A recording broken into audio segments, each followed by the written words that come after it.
Hello बच्चों, let's read the given question. The question says two blocks of masses m1 and m2 in contact lie on a horizontal smooth surface as shown in the figure.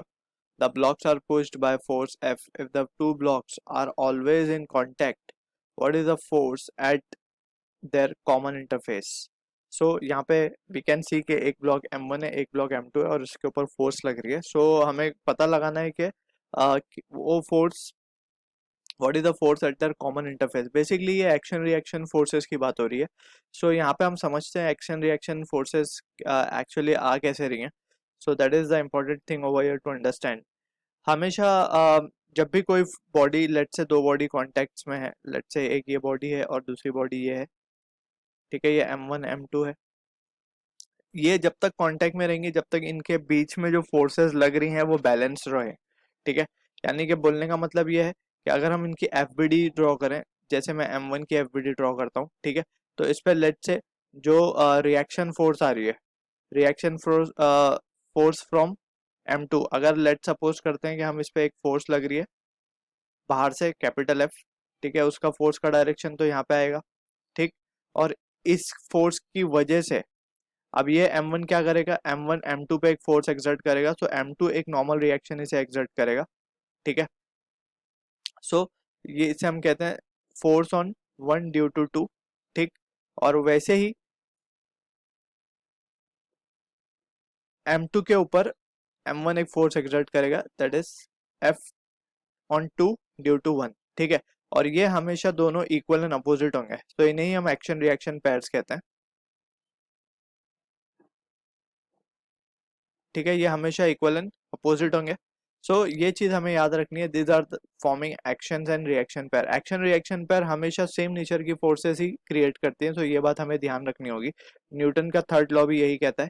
ठीक है, सो अब इसी concept को use करते हुए we will try to answer the given question. ठीक है, अब यहाँ पे अगर हम एफवीडीज बना लें, सो लेट्स से एफवीडी अगर हम m1 की बनाते हैं, सो m1 की एफवीडी पे हम क्या क्या फोर्सेस देख सकते हैं. कैपिटल F इस डायरेक्शन में और अपोजिट डायरेक्शन में force on one due to two. ठीक है, और अगर हम बात करें m2 की, सो m2 पे सिर्फ एक ही फोर्स आ रहा होगा, दैट इज रिएक्शन फोर्स,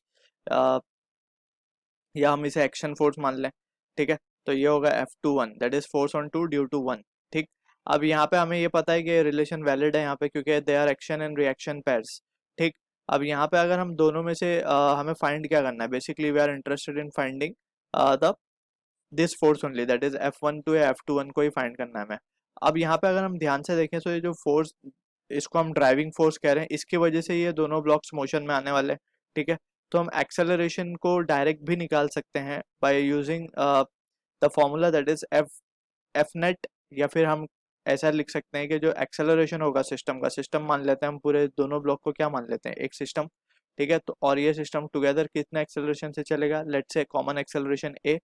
सो ये जो ए है, इसको बेहतरीन तरीका जो है निकालने का, that is net driving force, net driving force. ठीक है, driving force in case of pulley block system में ड्राइविंग फोर्स ग्रेविटी बन जाती है, दैट इज mg. तो वहां पे हम लिखेंगे F driving force upon total mass, that is m1 plus m2. ठीक है, अब यहाँ पे ड्राइविंग फोर्स कौन है, एफ, और मास क्या है, m1 प्लस m2. ठीक है, तो ये एक्सेलरेशन मिल गया, कॉमन एक्सेलरेशन, जिससे दोनों ब्लॉक्स चल रहे होंगे. अब इसके बाद हमें क्या निकालना है, just we are interested in finding the value of F21 या F12. ठीक है, अब अगर ब्लॉक 2 की बात करें, हम दोनों में से कोई भी ब्लॉक को लेके सॉल्व कर सकते हैं, आंसर हमेशा सेम ही आएगा.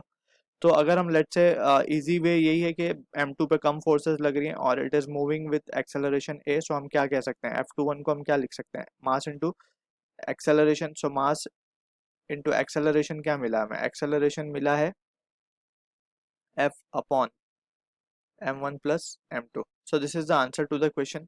यही चीज अगर हम इसके लिए लिखते हैं, फर्स्ट ब्लॉक के लिए लिखते हैं, तो हम क्या लिखते हैं, एज अ नोट के तौर पे हम इसे लिख सकते हैं यहाँ पे, कि वहां पे अगर हम लिखते तो इसे लिखते f minus F12, and that will be equals to m1 into A. ठीक है, वहां पे इस तरीके से आता है, F net is equals to mass into acceleration, जैसे हमने यहाँ पे लगाया मास इंटू एक्सेलरेशन, वैसे वहां पे भी लगता है. यहाँ पे भी नेट फोर्स सिर्फ F21 थी फर्स्ट केस में, net force will be F minus F12.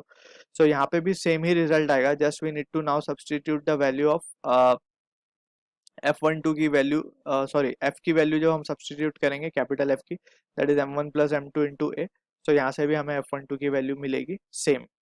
So this is the answer to the question. I hope you understood the solution. All the best.